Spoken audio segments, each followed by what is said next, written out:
वंचित बहुजन आघाडीच्या युवा नेते सुजात आंबेडकर यांच्या उपस्थितीत नंदुरबार येथे जनसंवाद मेळाव्याचे आयोजन करण्यात आले। या मेळाव्याला कार्यकर्त्यांची मोठ्या प्रमाणात उपस्थिती लाभली। या मेळाव्याला प्रमुख उपस्थित म्हणून सुजात आंबेडकर होते। यावेळी त्यांनी केंद्र आणि राज्यातील भाजप सरकारवर जोरदार निशाणा साधत विविध सामाजिक आणि राजकीय मुद्द्यांवर भाष्य केले। मेळाव्यात बोलताना सुजात आंबेडकर म्हणाले की फोटो किंवा पुतळ्यांना विरोध करत नाही, मात्र आपले राजकारण हे केवळ पुतळे आणि झेंड्यांपुरते मर्यादित नसून सामाजिक चळवळीवर आधारित असले पाहिजे। जेव्हा आपण पुतळे आणि झेंड्यांपुरते सीमित होतो तेव्हा सामाजिक चळवळ कमकुवत होते। त्यामुळे समाजाने सामाजिक चळवळीशी जोडले गेले पाहिजे। यावेळी त्यांनी काही राजकीय पक्षांवर टीका करत सांगितले की निळे झेंडे आणि संविधान दाखवून समाजातील लोकांना भ्रमित करण्याचे काम काही जण करत आहेत। बाबासाहेब आंबेडकर यांनी आत्मचरित्र लिहिले नव्हते, मात्र काही राजकीय लोक विदेशातून त्यांचे कथित आत्मचरित्र आणून समाजात वेगळा संदेश देत आहेत।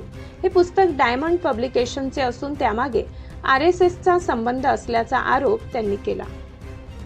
भाजपची बांडगुळं पुढे येतात आणि लगेच काही मुद्दा आला तर तो बाबासाहेबांचा फोटो टाकतात आणि म्हणतात औरंगजेबच्या कबरीवरती गेले, औरंगजेबच्या कबरीवरती गेले।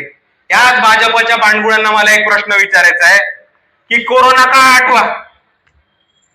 कोरोना काळामध्ये अख्ख्या महाराष्ट्रातली आणि अख्ख्या भारतातली मंदिर बंद होती, तेव्हा 4-4 मास्क घालून आणि 4-4 PPE किट घालून तुमचे मोदी कुठे होते, तुमचे अमित शहा कुठे होते, मोहन भागवत कुठे होते? या महाराष्ट्रामध्ये जर तुळजापूरला जाऊन कोणी विठोबाचं मंदिर चालू करण्याचं काम केलं असेल तर ते बाळासाहेब आंबेडकर होते। तुमचे तमाम हिंदुत्ववादी नेते 4-4 मास्क लावून 5-5 PPE किट घेऊन घरी बसले होते। आणि म्हणून जर तुम्हाला परत प्रश्न करायचा असेल तर हे आठवा की कोरोना नंतर इकडच्या हिंदू बांधवांना जर मंदिरामध्ये जायला मिळालं असेल तर ते फक्त आणि फक्त श्रद्धेय बाळासाहेब आंबेडकरांना। आणि जाताना मी आपल्या सर्वांना एकच गोष्ट जाऊन सांगतो की येणारी जिल्हा परिषद ही आपल्यासाठी महत्वाची, येणारी जिल्हा परिषद ही आपल्या सर्वांसाठी महत्वाची आहे। आणि आपण सर्वांनी एकत्र येऊन एक बनून एकजुटीने एक मुठ्ठीने काम केलं पाहिजे आणि मगच आपला विजय निश्चित। इथे जितके पण पहिल्यांदा बांधव ऐकायला आलेत, मला आपल्या सर्वांना एक सांगायचं की मला दर 2 मिनिटाला एक कॉल येतो की असा मॅटर झाला, हा प्रॉब्लेम झाला, हा त्रास येतोय। आणि जेव्हा मला अख्ख्या महाराष्ट्राच्या कानाकोपऱ्यातनं कॉल येतात तेव्हा माझा एकच प्रश्न असतो की तुमच्या आजूबाजूला सर्वात जवळ वंचितचा कार्यकर्ता कोण आहे, लगेच त्यांच्याशी संपर्क साधा। आणि म्हणून मला आपल्याला एवढंच सांगायचंय की आपल्या गावामधले, आपल्या तालुक्यामधले, आपल्या जिल्ह्यामधले वंचितचे कार्यकर्ते कोण आहेत हे ओळखा, त्यांचे संपर्क आपल्याकडे ठेवा, त्यांचे नंबर आपल्याकडे लिहून घ्या। किंवा जेव्हा आपल्यावरती कोणताही अन्याय अत्याचार होतो, जेव्हा आपल्यावर कोणतीही अडी अडचण येते, तेव्हा एकाच पक्षाचे लोक आपल्यासाठी धावून येतात, ते म्हणजे वंचित बहुजन आघाडीचे। आणि ही आपली जबाबदारी आहे की त्यांचा नंबर आणि त्यांचा संपर्क आपल्याकडे असला पाहिजे की कोणतीही अडचण आली तर वंचितवाल्यांना फोन करायचा, BJP वाले लगेच घरी जातात। आणि दुसऱ्या बाजूला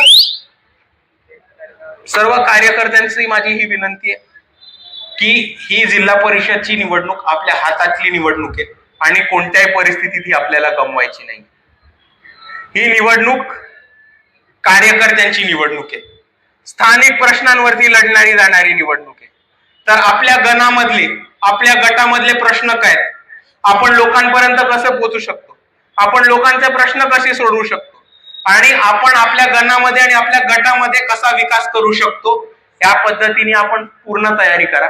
प्रत्येक गावामध्ये एक शाखा झाल्यानंतर त्या गावामध्ये 10 कार्यकर्त्यांची कमिटी, या माध्यमाने आपण सर्वांनी बांधणी करायला लागू।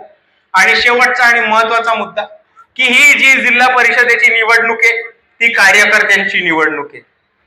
तर आपण सर्वांनी, मीच माझ्या वॉर्डाचा, मीच माझ्या गणाचा आणि मीच माझ्या गटाचा बाळासाहेब आंबेडकर आहे आणि कोणत्याही परिस्थितीत ही निवडणूक जिंकणार या भूमिकेत या आणि आपण सर्व एकत्र येऊ, लढू, जिंकू। एवढं म्हणून मी माझे 2 शब्द थांबवतो। जय भीम, जय संविधान।